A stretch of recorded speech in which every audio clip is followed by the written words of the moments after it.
മുംബൈ ദർപ്പൺ ചാനലിലേക്ക് എല്ലാവർക്കും സ്വാഗതം. നിങ്ങൾ ഈ ചാനൽ ഇതുവരെ സബ്സ്ക്രൈബ് ചെയ്തിട്ടില്ലെങ്കിൽ സബ്സ്ക്രൈബ് ചെയ്യാൻ അഭ്യർത്ഥിക്കുന്നു. ഒപ്പം അടുത്തുള്ള ബെല്ലൈക്കൺ ക്ലിക്ക് ചെയ്യുക. അപ്പോൾ എൻ്റെ പുതിയ വീഡിയോയുടെ നോട്ടിഫിക്കേഷൻസ് നിങ്ങൾക്ക് ലഭിക്കുന്നതായിരിക്കും. ഇന്നത്തെ എൻ്റെ ഈ വീഡിയോയിൽ ചിത്തിര 3, 4 പാദങ്ങൾ, ചോതി, വിശാഖം 1, 2, 3 പാദങ്ങളടങ്ങുന്ന തുലാം രാശിക്കാരുടെ 2025 ഏപ്രിൽ മാസത്തിലെ സമ്പൂർണ്ണ മാസഫലങ്ങളാണ് വിവരിക്കുന്നത്. ഈ മാസത്തിലെ ഗ്രഹനില എങ്ങനെയായിരിക്കുമെന്ന് നോക്കാം.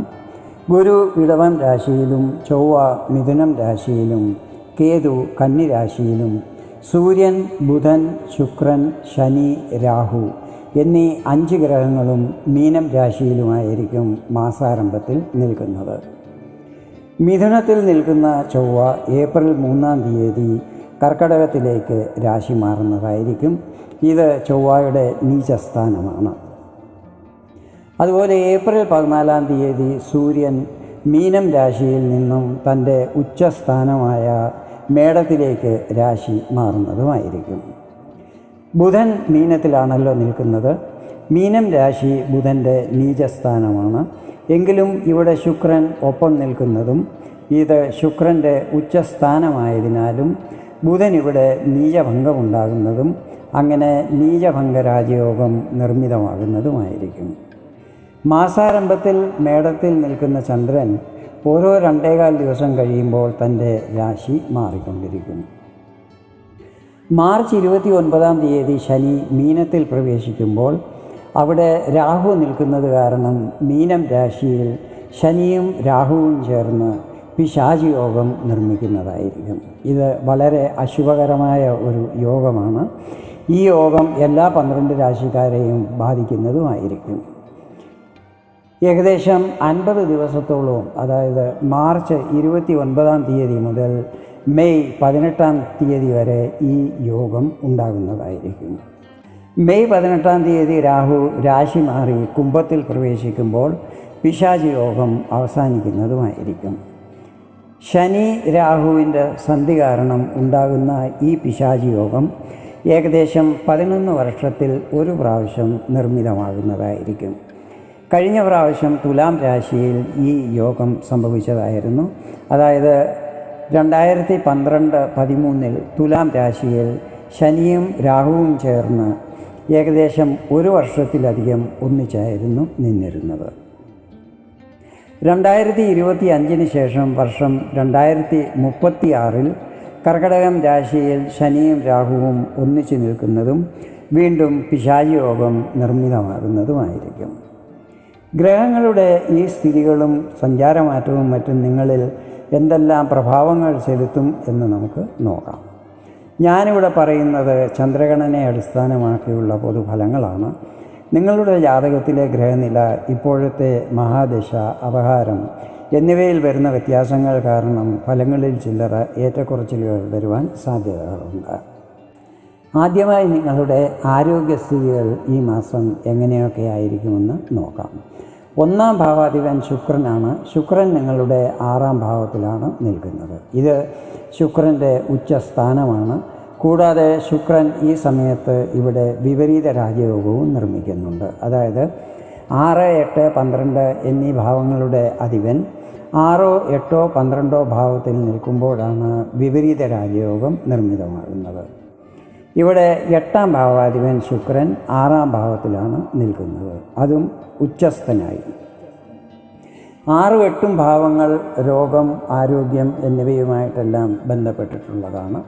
ശുക്രൻ്റെ പൊസിഷൻ ഈ സമയത്ത് നിങ്ങൾക്ക് വളരെ അനുകൂലമാണ്. പക്ഷേ ഇവിടെ രാഹുവും ശനിയും ചേർന്ന് പിശാചി യോഗം നിർമ്മിക്കുന്നത് കാരണം ആരോഗ്യത്തിൽ ചില്ലറ പ്രശ്നങ്ങൾ വരാൻ സാധ്യതകളുണ്ട്. അസ്ഥി സംബന്ധമായ പ്രശ്നങ്ങൾ, ചർമ്മ സംബന്ധമായോ ദന്തസംബന്ധമായോ ഉള്ള പ്രശ്നങ്ങൾ എന്നിവ അലട്ടുവാൻ സാധ്യതകളുണ്ട്. അതിനാൽ ആരോഗ്യകാര്യങ്ങളിൽ നല്ല ശ്രദ്ധയുണ്ടായിരിക്കണം. മെയ് 18-ാം തീയതി രാഹു കുംഭത്തിലേക്ക് രാശി മാറുമ്പോൾ ആരോഗ്യത്തിൽ പുരോഗതി പ്രതീക്ഷിക്കാവുന്നതാണ്. ഇനി വിദ്യാർത്ഥികളെക്കുറിച്ചാണ് പറയുന്നത്. 5-ാം ഭാവമാണല്ലോ വിദ്യയുമായി ബന്ധപ്പെട്ടിട്ടുള്ളത്. 5-ാം ഭാവാധിപൻ ശനിയാണ്.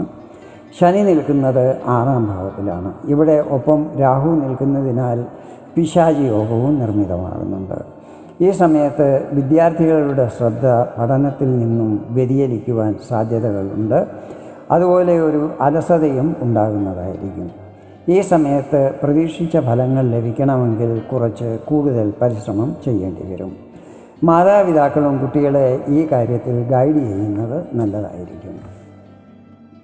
പ്രേമബന്ധങ്ങളിലുള്ളവരെ കുറിച്ച് പറയുകയാണെങ്കിൽ ഈ മാസം നിങ്ങളുടെ ഇടയ്ക്ക് ഈഗോ പ്രശ്നങ്ങൾ ഉടലെടുക്കുന്നതായിരിക്കും. നിങ്ങളുടെ പാർട്ട്ണറിൽ ഒരു അഗ്രസീവ്നെസ് കാണാൻ സാധിക്കുന്നതായിരിക്കും. അതിനാൽ സംസാരിക്കുമ്പോഴും പെരുമാറുമ്പോഴും അത് മറ്റുള്ളവരെ ഹർട്ട് ചെയ്യുന്ന രീതിയിലുള്ളതാകാൻ പാടില്ല. ഈ കാര്യം എപ്പോഴും ഓർമ്മയിലുണ്ടായിരിക്കണം. ഇനി തുലാം രാശിക്കാരുടെ ദാമ്പത്യ ജീവിതത്തെക്കുറിച്ചാണ് പറയുന്നത്. 7ാം ഭാവാധിപൻ ചൊവ്വയാണ്. ചൊവ്വ ഏപ്രിൽ 3-ാം തീയതി 10ാം ഭാവമായ കർക്കിടകത്തിലേക്ക് രാശി മാറുന്നതായിരിക്കും. ഇത് ചൊവ്വയുടെ നീചസ്ഥാനമാണ്. എങ്കിലും കേന്ദ്രസ്ഥാനമായതിനാൽ ചൊവ്വ നെഗറ്റീവ് ഫലങ്ങൾ കൂടുതൽ നൽകുന്നതല്ലായിരിക്കും.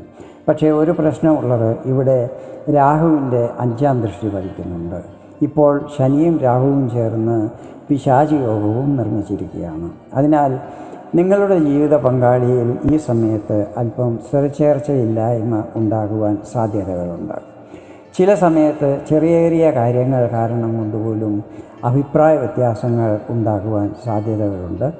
ഈ വക പ്രശ്നങ്ങളെ ബുദ്ധിപൂർവം കൈകാര്യം ചെയ്യുകയാണെങ്കിൽ സ്ഥിതിഗതികൾ കുറച്ചൊക്കെ സാമാന്യമാക്കുവാൻ സാധിക്കുന്നതായിരിക്കും. ഇനി നിങ്ങളുടെ ഭാഗ്യസ്ഥിതികൾ ഈ മാസം എങ്ങനെയായിരിക്കുമെന്ന് നോക്കാം. 9ാം ഭാവാധിപൻ ബുധനാണ്. ബുധൻ 6ാം ഭാവമായ മീനത്തിലാണ് നിൽക്കുന്നത്.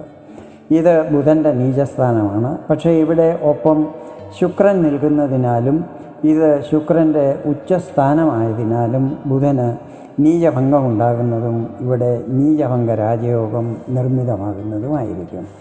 അതുകൂടാതെ ബുധൻ ഇവിടെ വിപരീത രാജയോഗവും നിർമ്മിക്കുന്നുണ്ട്.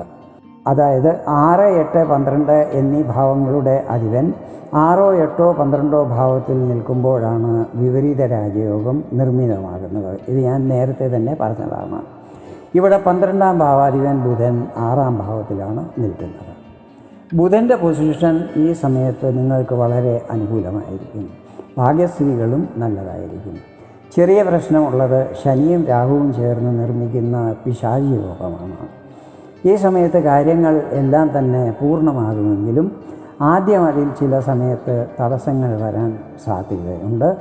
എങ്കിലും നിരാശപ്പെടാതെ നിരന്തരം പരിശ്രമം ചെയ്യുകയാണെങ്കിൽ അല്പം താമസിച്ചിട്ടായാലും എല്ലാ കാര്യങ്ങളിലും വിജയം ലഭിക്കുന്നതായിരിക്കും എന്നുള്ളത് ഉറപ്പാണ്. ഈ സമയത്ത് ദൂരയാത്രകൾ ചെയ്യുന്നതും അതിൽ പ്രതീക്ഷിച്ച ശുഭഫലങ്ങൾ ലഭിക്കുന്നതുമായിരിക്കും. കരിയറിനെ കുറിച്ച് പറയുകയാണെങ്കിൽ സമയം സാമാന്യമായിരിക്കും. പറയത്തക്ക മാറ്റങ്ങളൊന്നും തന്നെ സംഭവിക്കുന്നതല്ല. എങ്കിലും ഈ മാസം വർക്ക് ലോഡ് അല്പം കൂടുന്നതായിരിക്കും. അതിനാൽ അല്പം ശരീരക്ഷീണമോ ടെൻഷനോ ഒക്കെ ഉണ്ടാകാൻ ഇടയുണ്ട്. എങ്കിലും ഇതിനെയെല്ലാം നിങ്ങൾ മാനേജ് ചെയ്യുന്നതുമായിരിക്കും. രാഹുവിൻ്റെ 5ാം ദൃഷ്ടി 10ൽ പതിക്കുന്നത് ചില സമയത്ത് നിങ്ങളിൽ കൺഫ്യൂഷൻ്റെ സ്ഥിതി വരാൻ ഇടയാക്കുന്നതായിരിക്കും. വ്യാപാരി വ്യവസായികളെ സംബന്ധിച്ചിടത്തോളം മാസത്തിൻ്റെ 2ാം പകുതിയിൽ ലാഭസ്ഥിതികളിൽ നല്ല വർധന ഉണ്ടാകുന്നതായിരിക്കും. ഈ സമയത്ത് സൂര്യൻ തൻ്റെ ഉച്ചസ്ഥാനമായ മേടത്തിലായിരിക്കും നിൽക്കുന്നത്. സാമ്പത്തിക സ്ഥിതികളിൽ നല്ല സുദൃഢത ഉണ്ടാകുന്നതായിരിക്കും. പൈസ സേവ് ചെയ്യാനും നിക്ഷേപങ്ങളും മറ്റും ചെയ്യുവാനും സാധിക്കുന്നതായിരിക്കും. ഇതാണ് തുലാം രാശിക്കാരുടെ ഏപ്രിൽ മാസത്തിലെ സമ്പൂർണ്ണ മാസഫലങ്ങൾ.